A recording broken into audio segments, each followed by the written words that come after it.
The day I bought my dream house, I thought I was stepping into a better life. I had no idea I was walking into a nightmare that was already waiting for me. Not the house looked perfect from the outside. Wide porch, tall windows, old trees. The kind of place that feels safe the second you see it. I remember standing at the curb thinking, this is it. This is where everything finally begins. But a few days after we got the keys, before we had even fully moved in, I opened the mailbox and found a letter. No return address. No name. Just a plain envelope waiting for me like it belonged there. At first I thought it was a welcome note from a neighbor.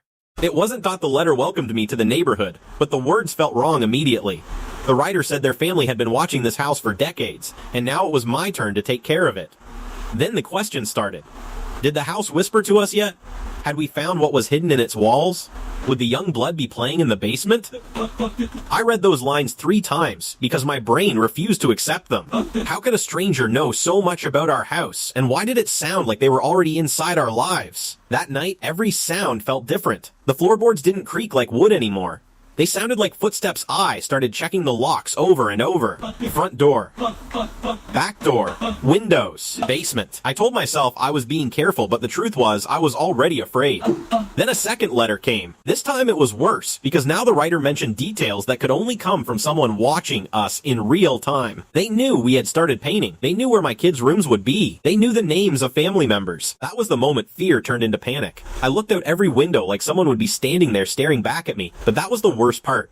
No face, no movement, just the feeling that someone was always close. We went to the police, hoping they would tell us this was some sick prank that would end quickly.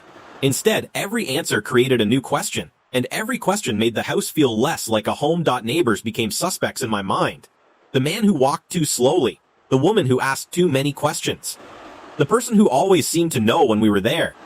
I stopped imagining curtains as decoration. Now they were shields. I stopped thinking of windows as beautiful. Now they were exposure. We had bought a dream and somehow inherited someone else's obsession. The house didn't change, but my mind did. Every room felt occupied, even when I stood there alone, and the cruelest part was this. Nothing had physically happened. No broken door, no masked figure, no attack, just letters, silence, and the unbearable idea that someone was watching. That's what made it worse than a normal threat. You can fight what you can see. You can run from what you can identify. But what do you do with a watcher who never steps into the light? The house that was supposed to hold birthdays, holidays, and ordinary memories became a symbol of paranoia. Even now, when I think about it, I don't remember the paint colors or the layout first. I remember the letters. And that's why this story still haunts people. Because the scariest part was never the house itself. It was the possibility that the watcher was always there, close enough to know everything and far enough away to never be caught.